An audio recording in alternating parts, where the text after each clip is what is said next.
Nusantara itu yang pertama ngalah. Kalau digarai ngalah dulu. Ini orang Nusantara ciri-cirinya. Yang kedua ngalih pindah. Seng waras ngalih.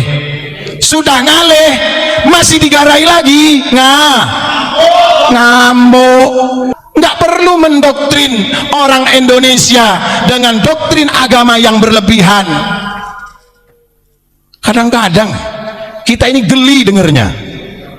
Seorang yang bodoh, dari bagian mereka yang bodoh saja lebih mulia daripada orang yang alim. Ngapain Nabi Muhammad memerintahkan kita untuk tolabul ilmi? Kalau hanya cukup dengan nasab saja kita sudah bisa mulia. Kenapa Al-Quran menyatakan yarfa'illahu alladhina amanu?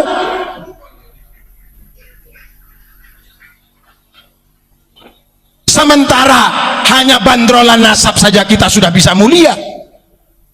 Jangan salahkan Imam Al-Ghazali ketika mengkoreksi di dalam kitab yang ditulis beliau Ihya Ulumiddin. Ini sudah real, sudah pernah terjadi. Kalau pengungsi Rohingya diusir oleh Myanmar, tidak boleh tinggal di negara tersebut karena nenek moyangnya membela penjajah. Seharusnya nenek moyang kita, kiai-kiai terdahulu memperlakukannya sama dengan mereka. Setuju itu? Kenapa tidak dilakukan? Karena leluhur kita, karena para ulama-ulama Nusantara memiliki filsafah Pancasila. Kalau ini dilakukan seperti yang dilakukan Myanmar, berarti kita bukan orang Indonesia yang berpancasila. Loh, bahaya ini. Jangan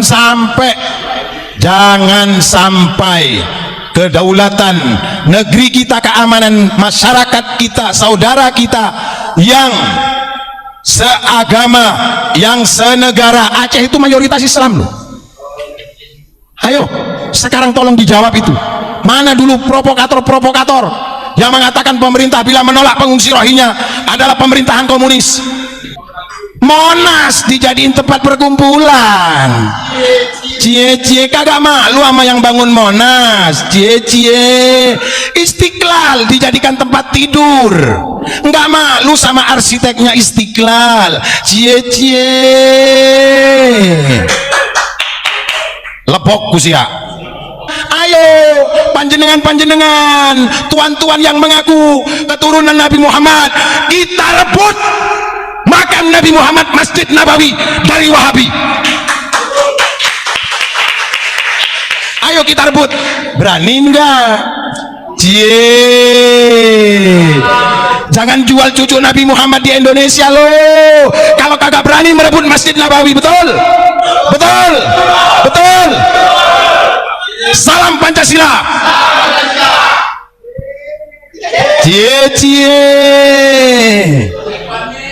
Panik lu pada kalau udah digugat seperti begini.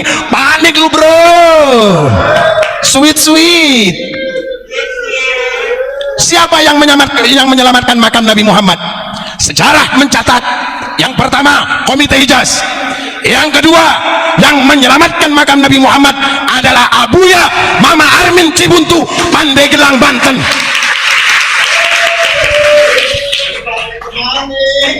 Ayo silakan dibantah sejarah ini.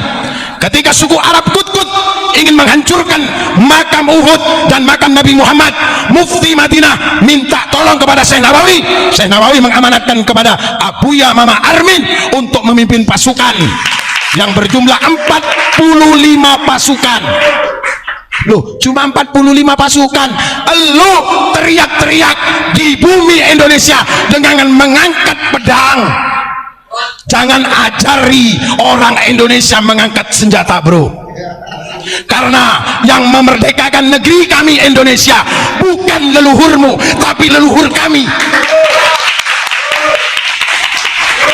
Leluhurmu pecundang,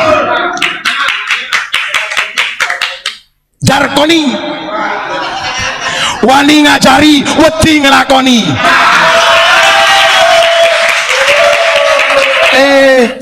Jangan ajari kami untuk mengangkat keris.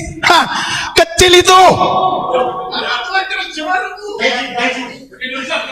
Sudah kamu ajari, kamu doktrin umat Islam ini dengan misuh-misuh. Sekarang kamu ngajari kami untuk mengangkat pedang. Kami dulu berperang melawan Belanda nggak pakai pedang, pakai bambu runcing.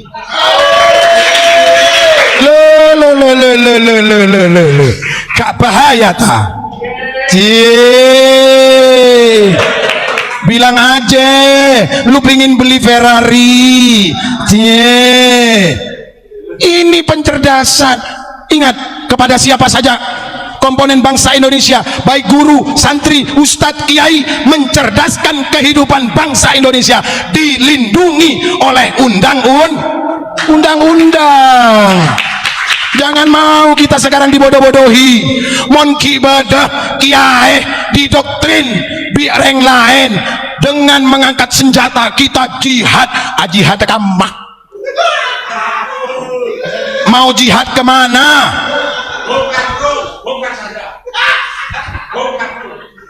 Menyerukan jihad ke Palestina. Kamu lo tidur enak kelonan sama istrimu. Gak usah ngajari keturunan Cakraningrat untuk mengangkat senjata, bro. Sudah cukup. Bagi kami pertempuran antar agama di Nusantara sudah pernah terjadi. Pertempuran antar suku sudah pernah terjadi. Itu masa kelam kami dan tidak akan kami ulangi lagi. Papua tetap bersatu di NKRI. Loh, kalau nggak percaya silakan datang ke Papua. Apa mata uang yang dipergunakan? Rupiah. Kemudian BBM yang disuplai dari mana? Dari Indonesia. Yang bangun tol pemerintah mana? Pemerintah Indonesia, bro. Mohon maaf, saya bukan buzzer rezim, bukan. Kalau memang itu salah, kita salahkan. Kalau itu benar, mari kita ikuti. Begitu. Kita harus yakin. Kita harus yakin. Jangan mengatakan NU sudah dipecah belah. Pret. Kamu kok mancing NU? NU sudah terpecah belah. Nggak ada NU terpecah belah. Karena NU masih punya pamomong, masih ada yang ngasuh. Walaupun beliau tidak menjabat di struktur, ulama khos NU tetap setia kepada NU. Kalau NU sudah terpecah belah, Indonesia diambang kehancuran, itu halu. Itu halu.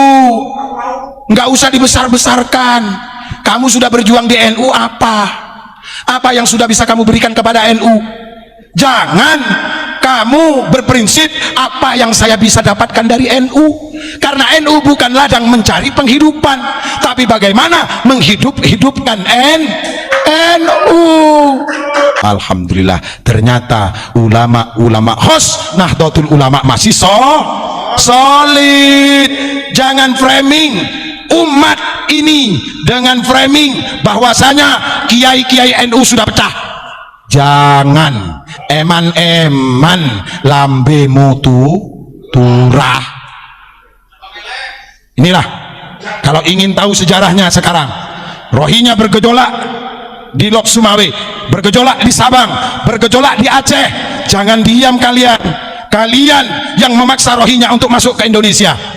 Sekarang Rohingya berbuat ulah di Indonesia. Upaya apa? Pendekatan apa? Upaya solusi apa? PBB aja angkat tangan kok. Kita ini kadang-kadang sombong. Sombong apa? Sombong karena beragama Islam itu sombong. Enggak seolah-olah yang lain kalau tidak membela itu masuk neraka. Loh. Ini kita harus paham. Mari anak-anak santri. Edukasi ini adalah mencerdaskan, untuk mencerdaskan kita. Karena 10 tahun, 50 tahun yang akan datang, yang akan berbicara bukan kami lagi, tapi panjenengan santri-santri di seluruh antero Nusantara ini yang akan menggantikan